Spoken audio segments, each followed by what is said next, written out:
Hello, everyone. Welcome to another exciting and informative episode of the Metaverse Podcast. Today, I'm so privileged to have as our guest Benjamin Minku, who's the founding CEO of Multiverse X, formerly known as Elrond. What I think you will find tremendously interesting as we have our discussion is Multiverse X's unrelenting focus on scalability. For those of us who've been in the blockchain space for a long time, or maybe you are relatively new, some of the criticisms of the technologies here have been ongoing, such as it's slow or it's clunky or there's no way that it's going to compete with existing infrastructure just because it doesn't have the throughput and the efficiency necessary. Multiverse X has changed the game on this.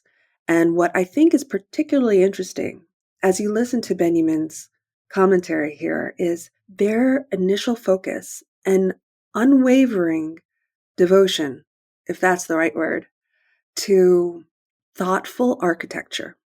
That this isn't just some fly-by-night idea. We've all, for those of us in the space for a long time, yes, we've been frustrated by scalability, but they've really approached it with tremendous diligence, technical prowess, and a vision for the future. As we go through this, you'll also hear, beyond the fact that, as they like to state, and I test them on this, but you'll hear that they are the most advanced, secure, and scalable L1 today, is that they are still continuing to make innovations, especially around sovereign chains and interoperability, which is going to be really, really critical for future growth. So I'm super excited to welcome Benjamin here today. And before we get started, however, you know what I'm going to ask, right? And you'll love me asking, but please subscribe to this podcast. We really appreciate all who listen and view on YouTube. We really enjoy making this content for you. Would like to continue to be able to do so. So please continue to subscribe, follow, like us, and now get ready for this great conversation with Benjamin Minku, CEO, Multiverse X.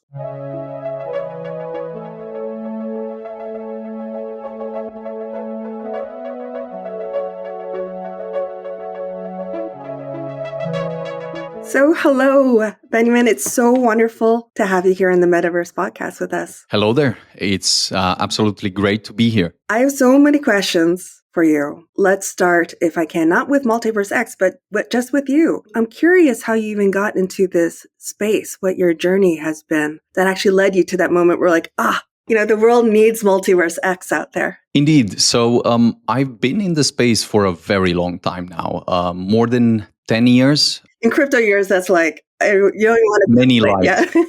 An eternity. Yeah. The way it started was that I was studying technologies with super high potential to influence the world, reading everything that was written on technology, especially, for instance, Paul Graham essays, what he has written about startups and so forth. In 2012 or 2012 probably, I initially stumbled into Bitcoin, went deep down the rabbit hole. How did you first have that introduction? Was it through the essays you've been reading? Yes. So reading about technologies, basically following everything that was happening generally, and then stumbling into the white paper and the Bitcoin forum. Then just Bitcoin talk, started reading, digging, and it felt extremely fascinating, but also almost crazy at that time. Right. From Paul Graham's essays, I had this insight that almost all ideas initially will sound either preposterous, like jokes. You would not believe that this is actually the thing that really takes off, because if that were obvious, people were already doing that. And so Bitcoin seemed like that very crazy idea that if it would work in hindsight, it would look very obvious and inevitable. But at that point, it almost seemed like a joke that someone would do on the internet without thinking too hard about it. Except the more you would look deeper into the technical parts, into the economic parts, you'd just repeatedly be surprised of how interesting and well designed the architecture was. This was the initial start. Then immediately after this insight, once I started digging into it, it was also clear to me that the blockchain part, the innovation part, and Bitcoin as a currency were extraordinary as being this first iteration in a new technology field. But it was clear to me that 7 transactions per second were not enough for a blockchain to really scale and accommodate global transactions. So this is how I started looking into alternatives or improvements to the architecture, seeing what else has been built, what else people were looking into, and especially looking what people have been studying or doing in order to solve this scalability issue sort of fundamentally, to scale not to tens or of transactions per second or hundreds of the transactions per second, but tens of thousands, thousands, tens of thousands, hundreds of thousands, so that you could really do this. Right. So it seems like scalability from the beginning was like your purpose as you were entering this space. It was more like I was more prompted to look into that because it was immediately obvious that 7 transactions per second are super low. It's nothing. It's an awesome toy, Uh-huh. but if you look at the global scale of what we're processing, it immediately prompts you to think, well, the technology is definitely cool and promising, but if we don't solve the scalability thing, there's definitely not a good argument to be made that this will be the global, let's say, financial system or the infrastructure for the global financial system. Absolutely. I mean, I was someone who was trapped. Is that the right word? Trapped in a financial institution when Bitcoin started to take off. And I remember exactly what you're saying. I mean, it was kind of like not a joke, but like, why do we even need something like this? It's just far, far, far too slow. This will never become financial infrastructure. I don't know if it was meant to be, right? You read that original white paper by Satoshi Nakamoto. He doesn't even use the word blockchain, right? We're talking more about a peer-to-peer payment system, but immediately people like you see that more can be done here.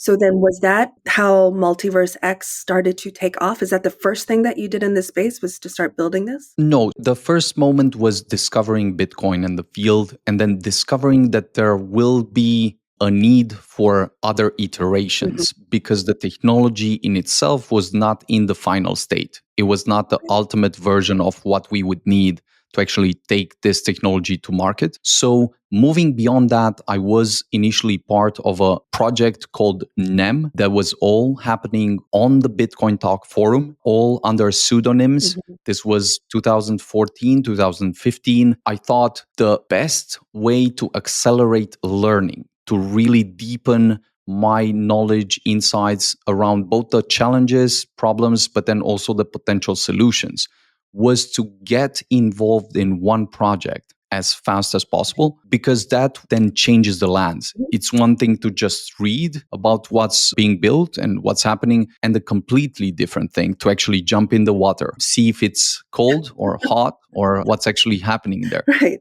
Lots of waves. Indeed. And this is actually what happened. Learned a ton of things through that experiment around 2016. Essentially, together with my brother, I started a fund to actually accelerate the iterations to solve the most pressing problems of this space. So we ended up investing in probably 30 to 50 of the most interesting and exciting architectures. And at the same time, I was very up to date to everything that was being published on the academic literature, blockchains, solutions, different iterations on the architectures. After several investments that were doing exceptional, making enough money to not do anything for the rest of my life, I still saw that there was the same problem that I had started with in the back of my mind that was not being fully addressed. So there were, in the meantime, iterations that had hundreds of transactions per second. So some of them, the initial iterations just doubled what Bitcoin had or tripled what Bitcoin had. Then there were a few iterations of architectures that brought the throughput to something like hundreds of transactions per second. But at the same time, it was clear to me that the solutions were very incremental, that this problem might be the most pressing problem in the space that was going to suffocate the entire space until we would address it. The good metaphor that I always had in mind was this transition from dial-up to broadband Right. that was actually necessary in the early days of the internet, without which we would obviously not have any of the applications that we use today with the features, with the complexities, with the throughput necessary to visit them. So that was the sort of underlying search that was happening in the back of my head until I sort of stumbled into an idea that I thought was the way to solve this. And this idea was adaptive state sharding. The simple version of this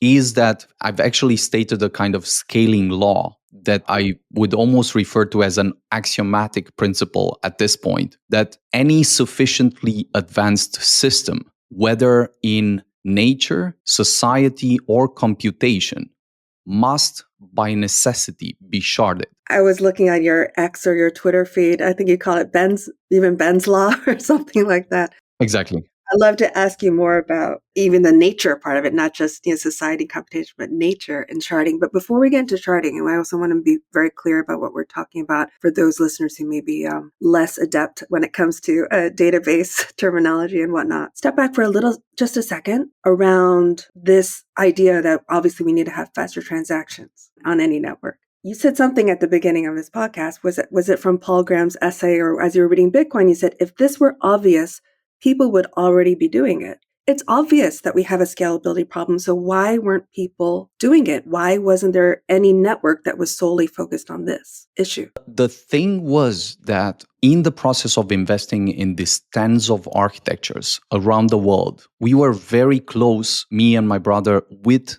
all these founders, CEOs of some of these architectures and so forth. And of course, when I had the insight, I initially tried to convince them that this was the solution, that they should just drop the small incremental change and take this bigger problem because this was the path to actually solving the issue once and for all. I started asking myself why they were not receptive to this. Was it that they already had a solution and just wanted to move with that?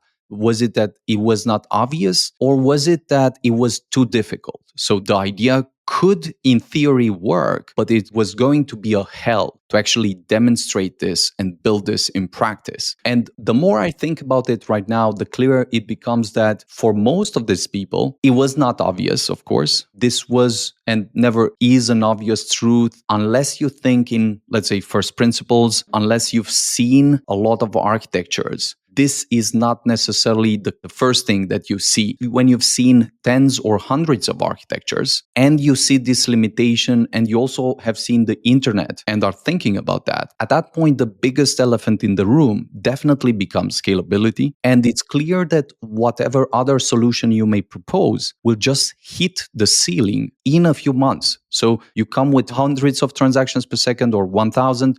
Of course, the only question is how much time do you need to bottleneck that, to hit the ceiling and then to require the next iteration and the next iteration and so forth. So this was the idea that then brought me to the conclusion that it was clear that for most of the people, this was not obvious.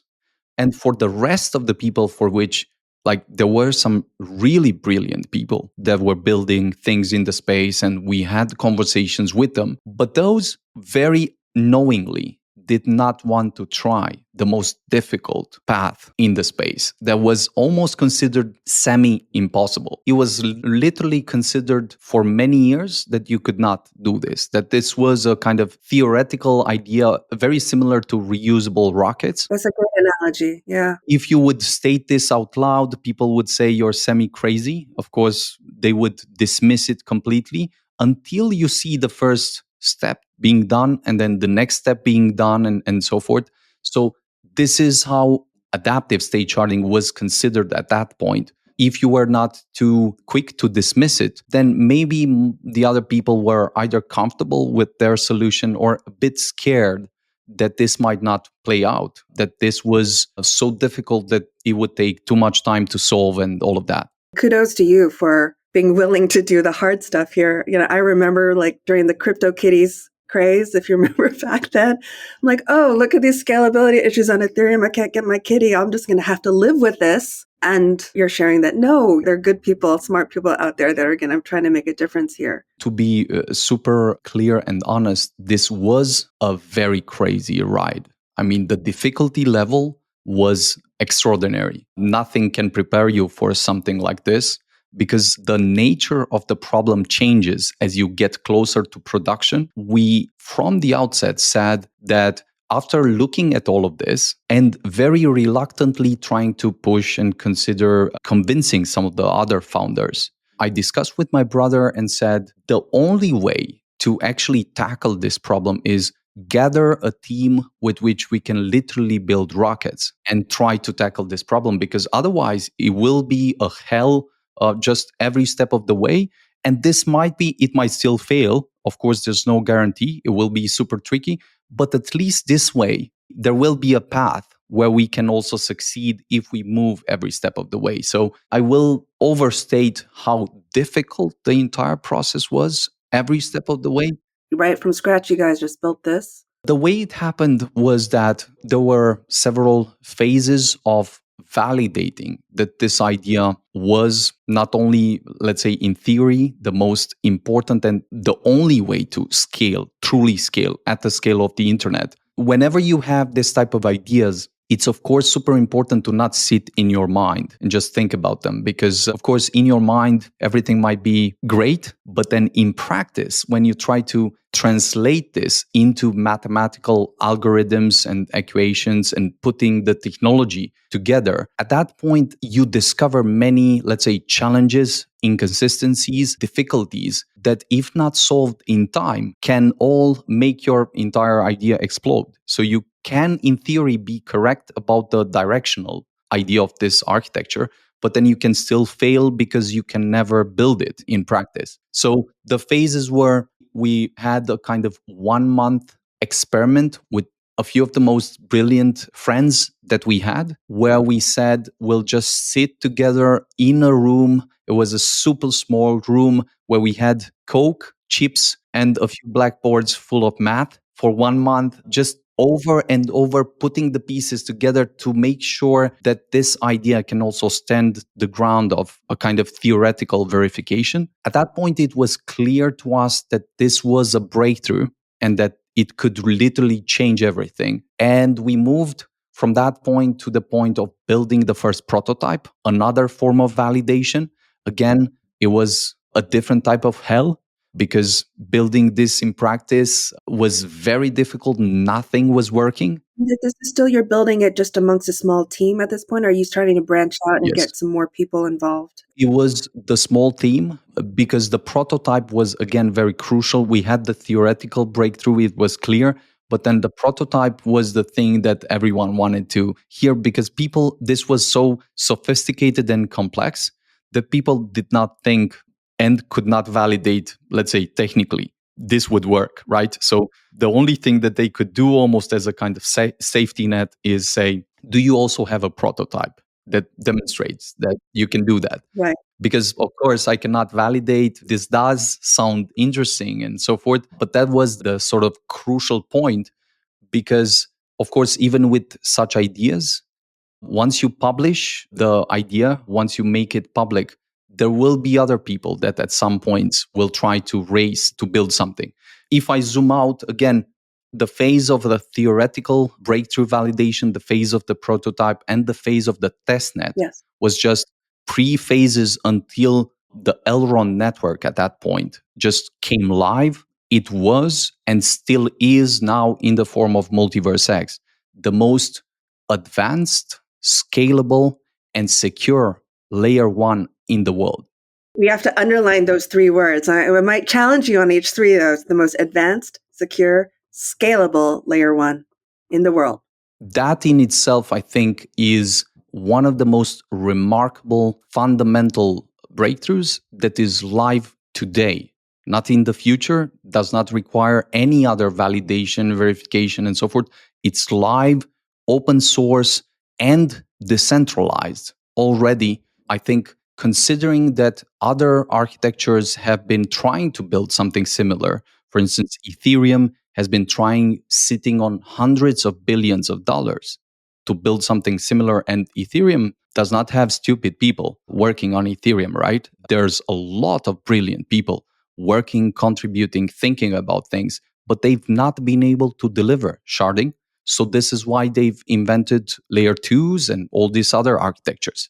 So it's just a good point to think about insofar as understanding how big an elephant in the room this is. This may well be one of the most important changes in the architecture that's needed to then see global widespread adoption. Well, continue on that. So you're seeing some really, really interesting things, but you also just said something earlier a little bit quickly. I want to make sure for those who may have caught it. It was Elrond. That was the name. And then now it's Multiverse X. Elrond, how did that name come about? I'm curious. I know people have been asking you about the change to Multiverse X. I'm just wondering why Elrond itself was the first choice. I mean, Lord of the Rings, and Elrond was this character that was immortal, bent on doing good, and all powerful. That was some idea that was a bit similar to what we were trying to do, in the sense that it was almost from a different realm. At first, you consider this to be almost a kind of story that you discussed. You're not sure if this is going to work, how difficult it's going to be. Elrond was a great name to start with. And then we've changed this to Multiverse X. I think there's so many good reasons why that name change was made, right? Everything from quantum physics and lawyers and others getting... Quantum physics and lawyers are the two best reasons for which the change has been made. I'm happy to hear, mythical, immortal, bent on doing good and all powerful. I'm sure that's still in your DNA and always will be at Multiverse X. And so, the Elrond spirit carries on, obviously, as you are making these technological advancements. Advanced, secure, and scalable. The most advanced, secure, and scalable. Can you tell me a little bit more how it's the most advanced? I stopped you a little bit when you started to talk more about adaptive state sharding. Is that it? Is it your team? What is it that's making you guys the most advanced L1 out there? The key point here, I think, boils down to the scaling law, which should be, I've thought a lot about how I would compress this such that once people understand just one simple axiomatic truth, then everything else almost switches completely. And I think the key point is that whatever you're trying to build, if it's not scalable, truly scalable, then almost every other feature is just a waste of time until it breaks down. And it's doomed to hit the ceiling, hit the bottleneck. And at that point, it won't be possible to actually embed sharding as a secondary feature. Sometimes people just say, no, well, after some time, we'll just add sharding and so forth. But sharding is not something you can add post factum.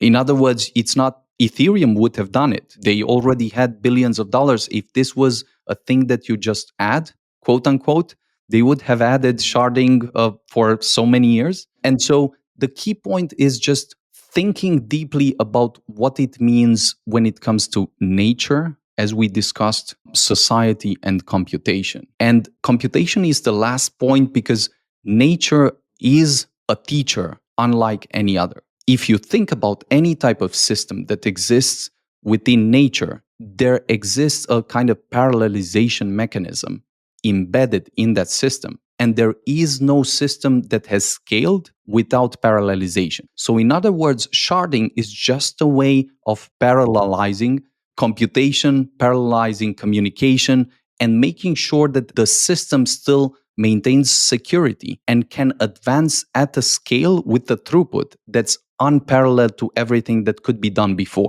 That's the one point that then enables the element of advancements and security. If I think about advanced, then the Space VM, for instance, that has been built on top of Multiverse X is just a new type of Rust virtual machine that is one of the fastest in the space.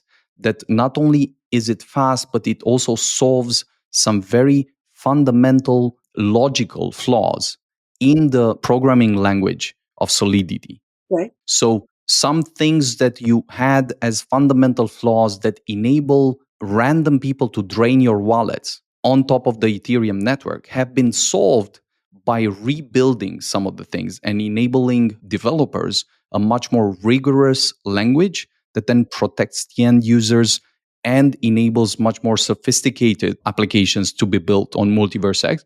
And then the last point is, of course, you can have the most scalable system in the world and the most advanced system in the world. If it's not secure, you're dead. Again, security is a cornerstone of the architecture that we built.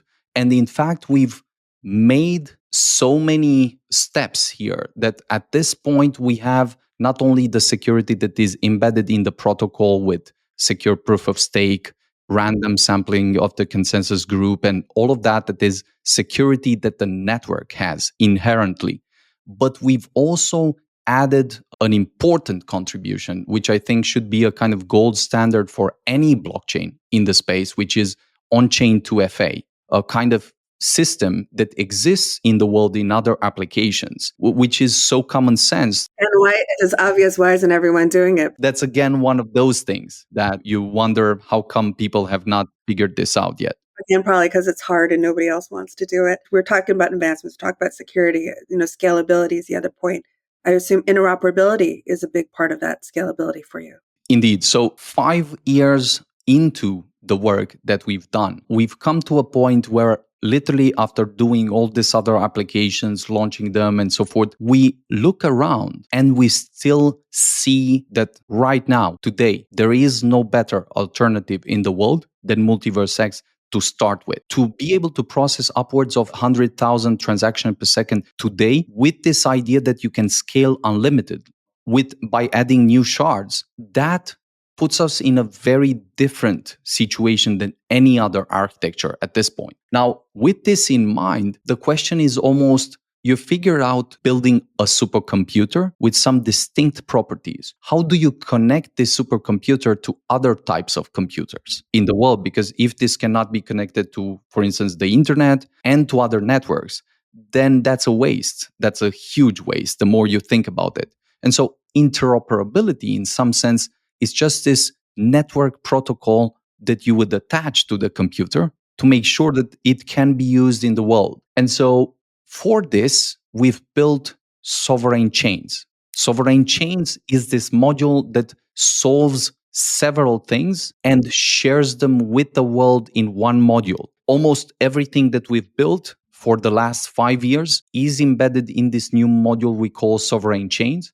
And sovereign chains you could think about in a few different ways. One, it's this interoperability layer that can be connected to any network, whether it's Bitcoin, which is the largest network in the world at this point, Ethereum, the second largest network in the world. But interconnecting them is only the first step, because what you actually want is adding benefits to those networks, like almost advancing, bringing this as a kind of acceleration layer for Bitcoin, for Ethereum, and switching from a kind of zero-sum game where it's us versus them, just PvP, us fighting and the Bitcoin community against the Multiverse X community, to switching to a kind of positive sum game where Bitcoin can take everything we have, leverage it to build much more advanced applications, to leverage this type of security that we've built in, to leverage on-chain 2FA that we've built at the protocol level,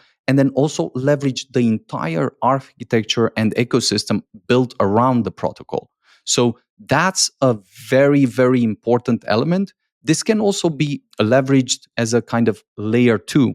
You want a kind of application chain where you want to be targeting a specific application and you don't want to interact with other, let's say, limitations that the base chains, whether it's Bitcoin, Ethereum, or some other chain have. You can take this and build this up. And then the last point, which I think is, again, extremely important, is both of the applications that I've mentioned before are just relevant to the current crypto and blockchain ecosystem. But there's perhaps a much larger application that is relevant to the rest of the world, which is a kind of enterprise application layer that is built on the same sovereign chain, just giving you independence, interdependence, interconnectivity if you want it, flexibility, this type of scalability that I've mentioned before, and then security. To have all this in a kind of unified layer that you can just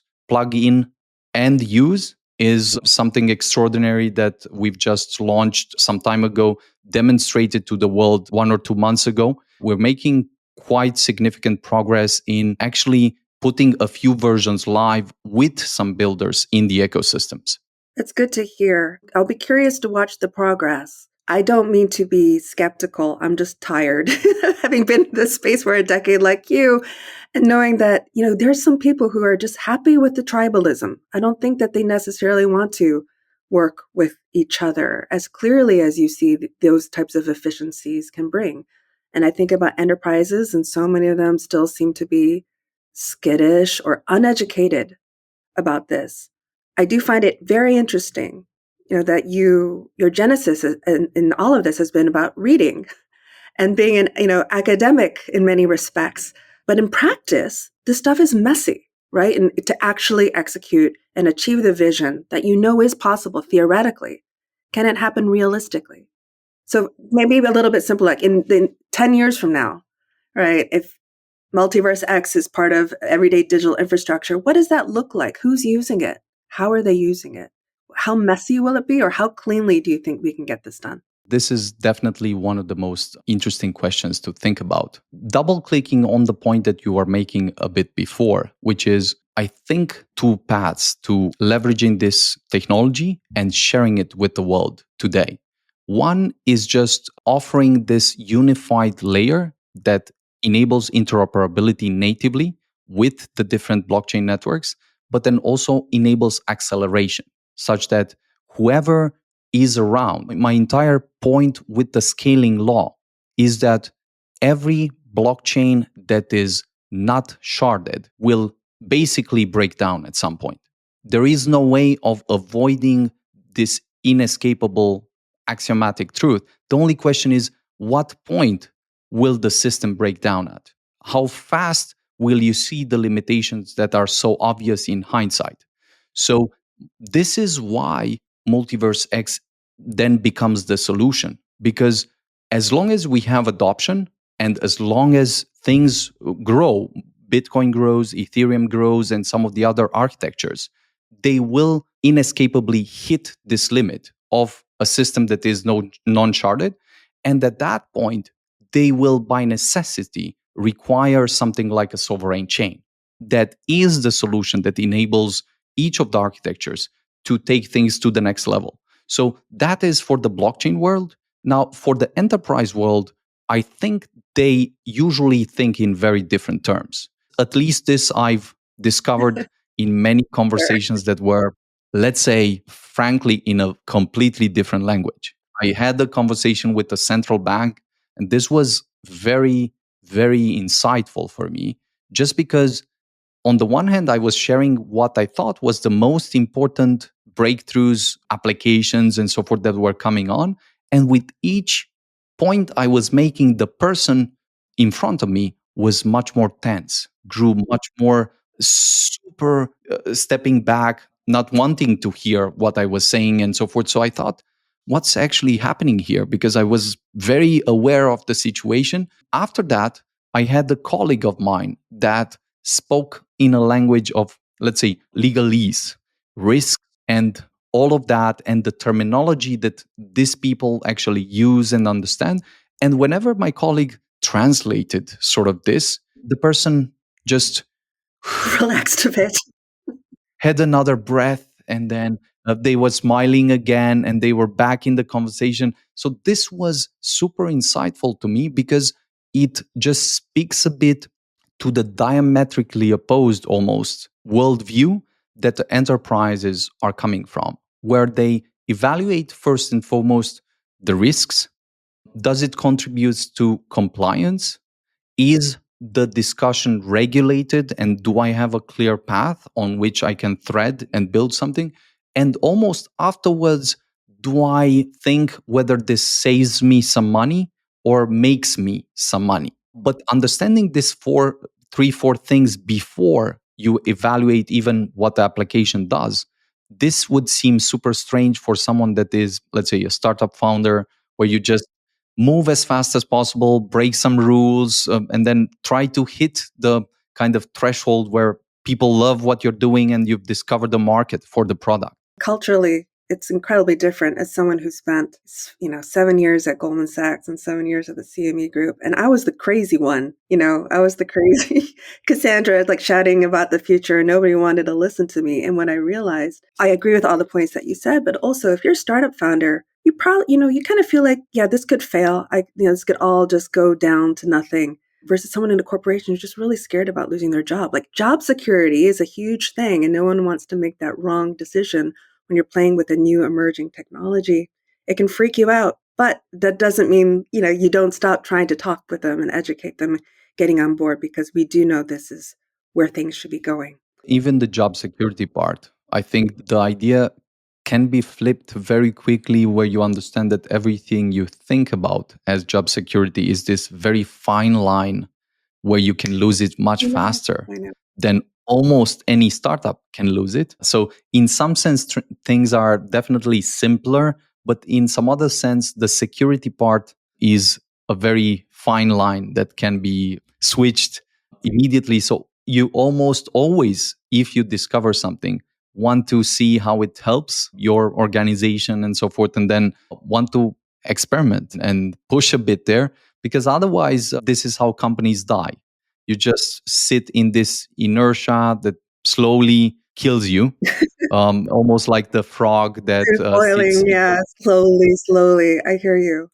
We've been spending a lot of time on scalability. And as I think about your journey, right, from validation to prototyping and test net, now you're live, like this is a real solution that everyone should want, right, given its efficiencies. How do we scale Multiverse X more from a knowledge perspective for people being aware of you? Because you can build all of this, that phrase, build it and they will come. How do we get them to come? What are your plans to expand awareness and utilization? We've been discussing a lot with the community recently. The important insight is that today we have everything we need. It's now all about education. Literally, everything is about education, because it turns out that you can have the best technology in the world. But if people don't know about it, if people don't use it, don't take it for a spin, don't play and build on it, then it doesn't really matter. You'll not see them grow, you'll not see them adopt the technology and so forth. So I think there are 2 points here. Following up on the conversation or the question that you mentioned, where if I look 10 years in the future, what do I see as being two of the most important applications of this technology that will be undeniable? They'll be so clear as the internet is right now. Because as you know, even with the internet, there were many arguments being made during the initial phases that the internet was just a fad, that it was going to disappear, that it was nothing valuable for society. So if I'm thinking about this, I think by far the most important category that will emerge as a kind of reinterpretation of everything we've built in society is this idea of the truth machine. If you think about it, in essence, we've reached a point where through AI, the environment has fundamentally changed, where through your senses, you cannot tell what's true and what's authentic and what's real anymore. We are beyond the point where through visual, audio, just reading some things, you can deduce and infer this simple truth. Hey, this person is real and they're talking to me and so forth. We are beyond the point, and it's going to be so wild, bewildering, and crazy that without a kind of sixth sense that's always going to tell us in whatever way we use computation, hey, this is authentic, this is true, this is real, we won't be able to make sense of the world. So, this, by definition, will be everywhere, embedded in any type of computation that we have, because without it, we'll literally be dead. We'll see so many deep fakes in so many forms, where literally without something like this, everything will become a deep fake. Every document, every video, every audio, just by virtue of economic incentives. Perverse economic incentives will become that. So I think this will probably be the most fundamental usage of blockchain that once humanity discovers, this will be undeniable. The second part of this, or a derivative of this, will be financial infrastructure that just extends the truth machine. Because the question is, what can you do with the truth machine? But, well, the key point is, of course, you'll be able to apply it to media of every type, without which you won't be able to deduce anything meaningful or valuable around the media part. Second, of course, financial assets, financial exchange will just be a derivative of that without this truth element. Again, you'll just have the system collapse extremely fast.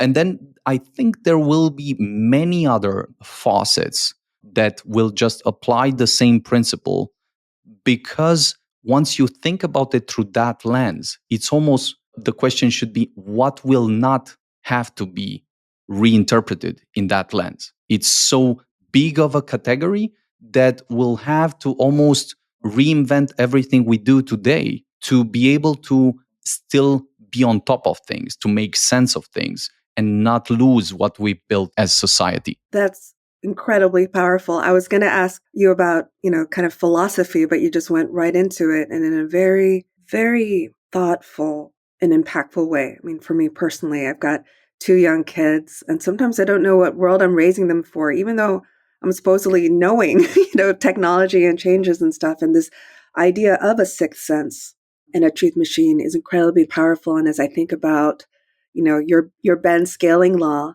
and you talk about nature and society, right? Not just computation. And so, the importance that something like Multiverse X does have, not just for technology advancement, but for our growth, for our humanity, I think it's quite apparent.